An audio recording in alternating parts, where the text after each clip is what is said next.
Hello everyone, welcome back to the Reading Corner. Thank you so much for choosing to be here and share your day with me. I'm so delighted to have you here. This week we are making our way through Mary Poppins by P.L. Travers. And today we are going to pick up where we left off yesterday, which is chapter 4.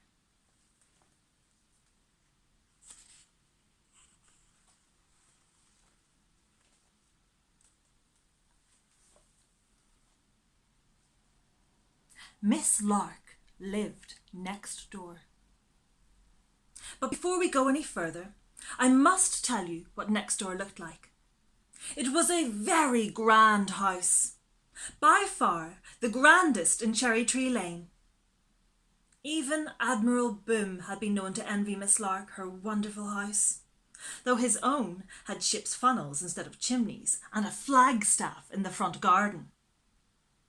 Over and over again, the inhabitants of the lane heard him say, as he rolled past Miss Lark's mansion, "Blast my gizzard!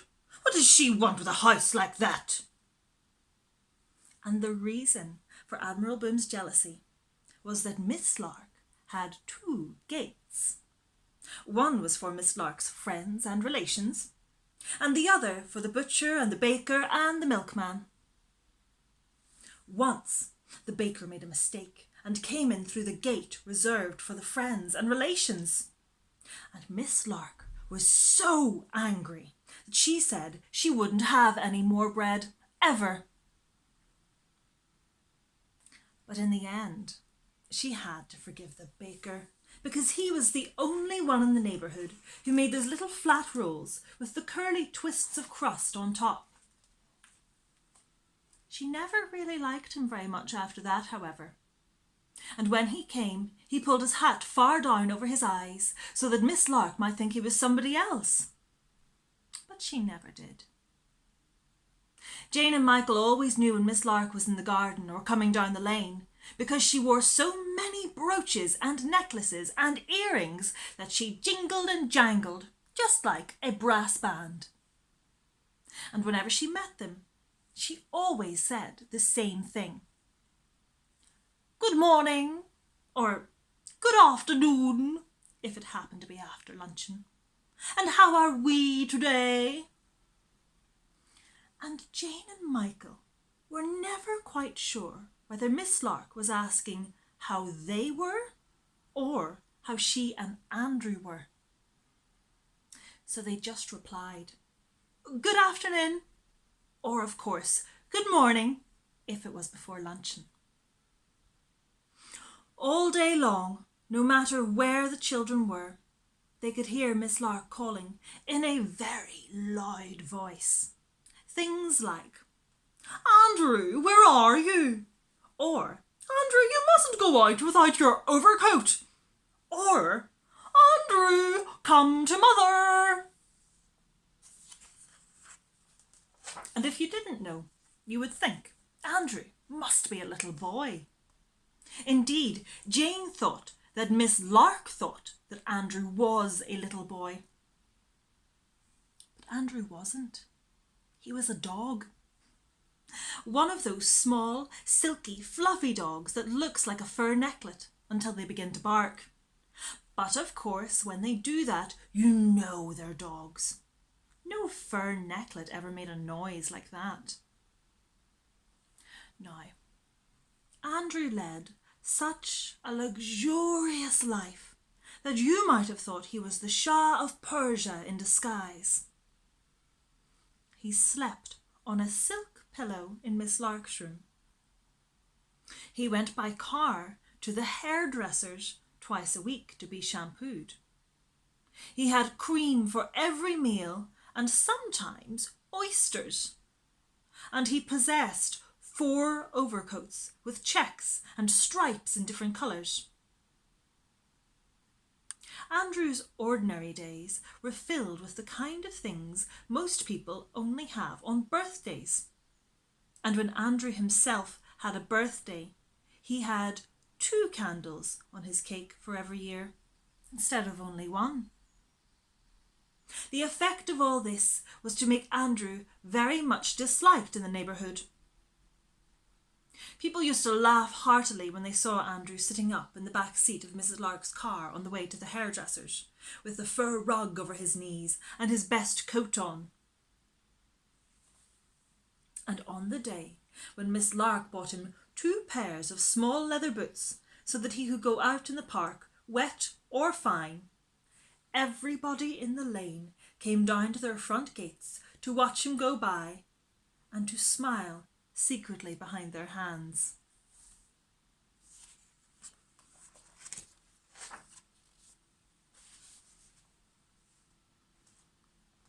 "Pooh!" said Michael, as they were watching Andrew one day through the fence that separated number 17 from next door. "Pooh! He's a nincompoop." "How do you know?" asked Jane, very interested. "I know because I heard Daddy call him one this morning," said Michael, and he laughed at Andrew very rudely. "He is not a nincompoop," said Mary Poppins, "and that is that." And Mary Poppins was right. Andrew wasn't a nincompoop, as you will very soon see. You must not think he did not respect Miss Lark. He did. He was even fond of her in a mild sort of way. He couldn't help having a kindly, friendly feeling for somebody who had been so good to him ever since he was a puppy, even if she did kiss him rather too often. But there was no doubt about it that the life Andrew led bored him to distraction. He would have given half his fortune, if he had one, for a nice piece of raw red meat instead of the usual breast of chicken or scrambled eggs with asparagus.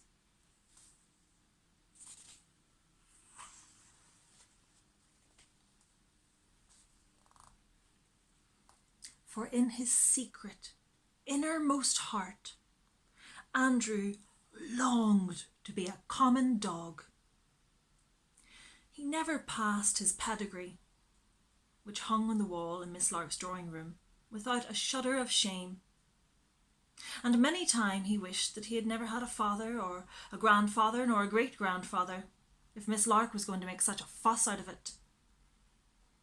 It was this desire of his to be a common dog that made Andrew choose common dogs for his friends.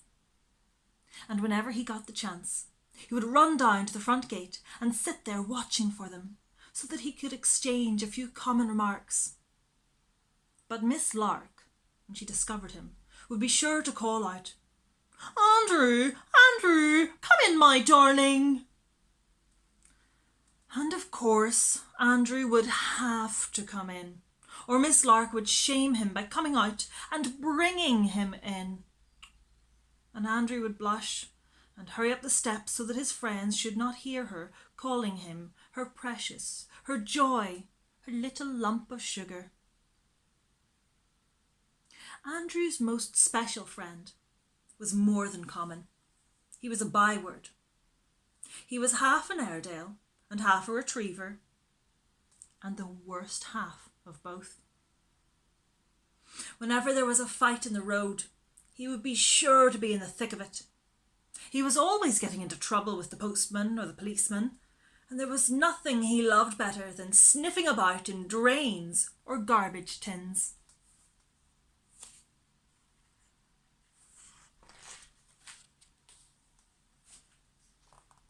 He was, in fact, the talk of the whole street.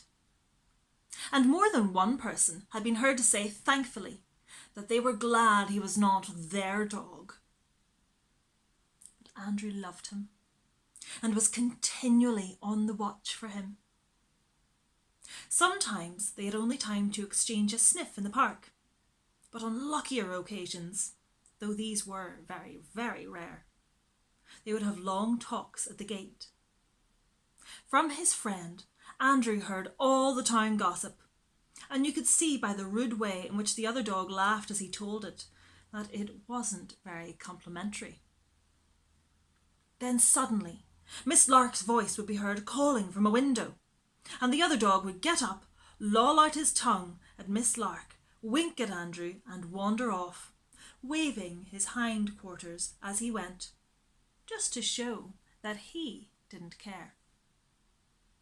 Andrew, of course, was never allowed outside the gate unless he went with Miss Lark for a walk in the park, or with one of the maids to have his toes manicured. Imagine then the surprise of Jane and Michael when they saw Andrew all alone careering past them through the park, with his ears back and his tail up as though he were on the track of a tiger. Mary Poppins pulled the perambulator up with a jerk, in case Andrew, in his wild flight, should upset it and the twins. And Jane and Michael screamed at him as he passed. "Hi, Andrew, where's your overcoat?" cried Michael, trying to make a high, windy voice like Miss Lark's. "Andrew, you naughty little boy," said Jane, and her voice, because she was a girl, was much more like Miss Lark's. But Andrew just looked at them both very haughtily and barked sharply in the directions of Mary Poppins. "Yep, yep, yep, yep, yep, yep, yep," said Andrew several times, very quickly. "Let me see. I think it's the first on your right, the second house on the left-hand side," said Mary Poppins.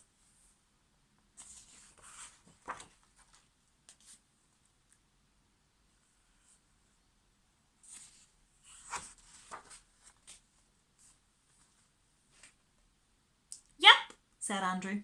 No garden, only a backyard. Gates usually open." Andrew barked again. "I'm not sure," said Mary Poppins, "but I should think so. Generally goes home at tea time." Andrew flung back his head and set off again at a gallop. Jane's eyes and Michael's were round as saucers with surprise. "What was he saying?" they demanded breathlessly, both together. "Just passing the time of day," said Mary Poppins, and shut her mouth tightly as though she did not intend any more words to escape from it. John and Barbara gurgled from the perambulator. "He wasn't," said Michael. "He couldn't have been," said Jane.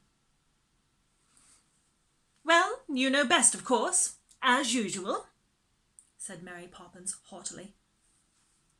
"He must have been asking you where somebody lived. I'm sure he must," Michael began. "Well, if you know, why bother to ask me?" said Mary Poppins, sniffing. "I'm no dictionary." "Oh, Michael," said Jane, "she'll never tell us if you talk like that. Mary Poppins, do say what Andrew was saying to you, please." "Ask him. He knows, Mr. Know-it-all," said Mary Poppins, nodding her head scornfully at Michael. "Oh, no, I don't. I promise I don't, Mary Poppins. Do tell." 3:30, tea time," said Mary Poppins, and she wheeled the perambulator round and shut her mouth tight again, as though it were a trap-door. She did not say another word all the way home. Jane dropped behind with Michael. "It's your fault," she said. "Now we'll never know." "I don't care," said Michael, and he began to push his scooter very quickly. "I don't want to know."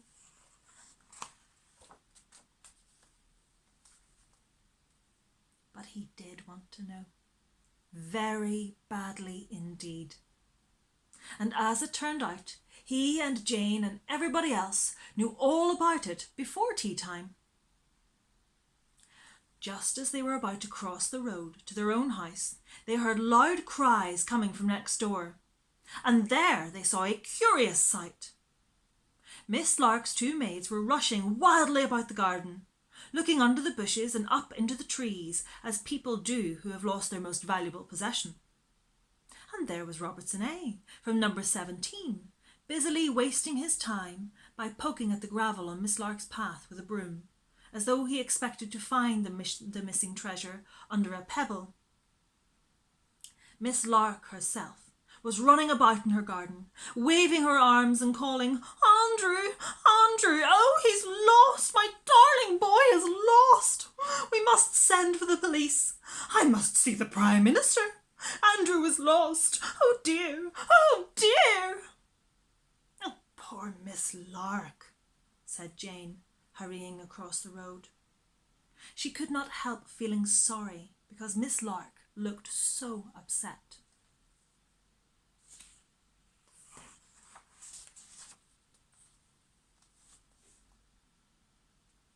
But it was Michael who really comforted Miss Lark. Just as he was going in the gate of number 17, he looked down the lane and there he saw... "Why, there's Andrew, Miss Lark. See down there? Just turning Admiral Boom's corner." "Where? Where? Show me," said Miss Lark breathlessly as she peered in the direction in which Michael was pointing. And there, sure enough, was Andrew, walking as slowly and as casually as though nothing in the world was the matter, and beside him waltzed a huge dog that seemed to be half an Airedale and half a Retriever, and the worst half of both. "Oh, what a relief!" said Miss Lark, sighing loudly. "What a load off my mind!" Mary Poppins and the children waited in the lane outside Miss Lark's gate. Miss Lark herself and her two maids leant over the fence. Robertson A, resting from his labours, propped himself up with his broom handle, and all of them watched in silence the return of Andrew. He and his friend marched sedately up to the group, whisking their tails jauntily and keeping their ears well cocked, and you could tell by the look in Andrew's eye that, whatever he meant business. "That dreadful dog," said Miss Lark, looking at Andrew's companion. "Shoo! Shoo! Go home!" she cried. But the dog just sat down on the pavement and scratched his right ear with his left leg and yawned. "Go away! Go home! Shoo, I say!" said Miss Lark, waving her arms angrily at the dog. "And you, Andrew," she went on, "come indoors this minute. Going out like that, all alone and without your overcoat. I am very displeased with you." Andrew barked lazily, but did not move. "What do you mean, Andrew? Come in at once," said Miss Lark. Andrew barked again. "He says," put in Mary Poppins, "that he's not coming in." Miss Lark turned and regarded her haughtily. "How do you know what my dog says, may I ask? Of course he will come in." Andrew, however, merely shook his head and gave one or two low growls. "He won't," said Mary Poppins. "Not unless his friend comes too." "Stuff and nonsense," said Miss Lark crossly. "That can't be what he says. As if I could have a great hulking mongrel like that inside my gate." Andrew yapped 3 or 4 times. "He says he means it," said Mary Poppins. "And what's more, he'll go and live with his friend unless his friend is allowed to come and live with him." "Oh, Andrew, you can't. You can't really, after everything I've done for you." Miss Lark was nearly weeping. Andrew barked and turned away. The other dog got up. "Oh, he does mean it," cried Miss Lark. "I see he does. He's going away." She sobbed a moment into her handkerchief. Then she blew her nose and she said, "Very well then, Andrew. I give in. This common dog can stay. On condition, of course, that he sleeps in the coal cellar." "He insists, Ma'am, that won't do. His friend must have a silk cushion just like his and sleep in your room too. Otherwise he will go to sleep in the coal cellar with his friend," said Mary Poppins. "Andrew, how could you?" moaned Miss Lark. "I shall never consent to such a thing." Andrew looked as though he were preparing to depart. So did the other dog.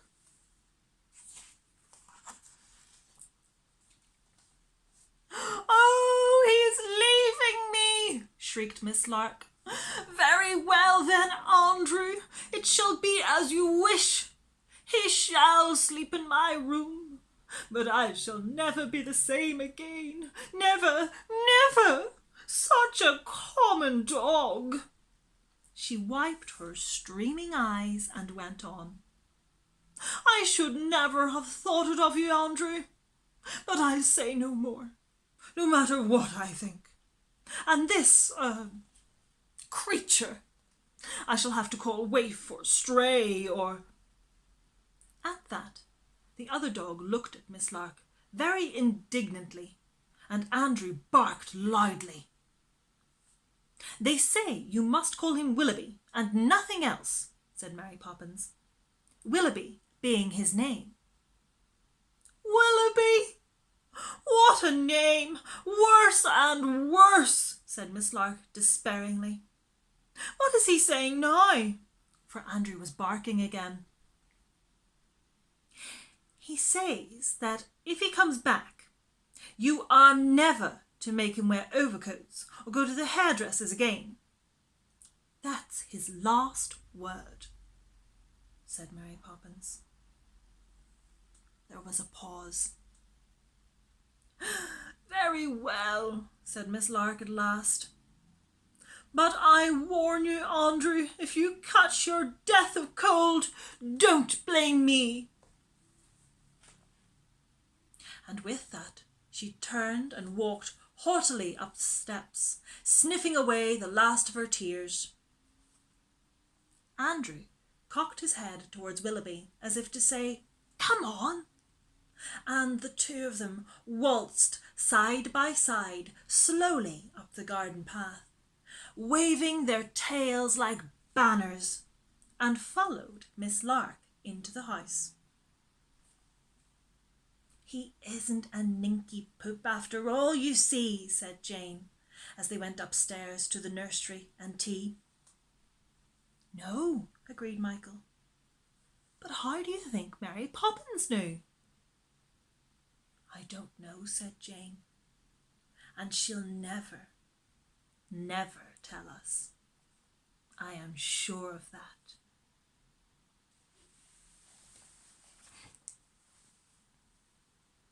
The end.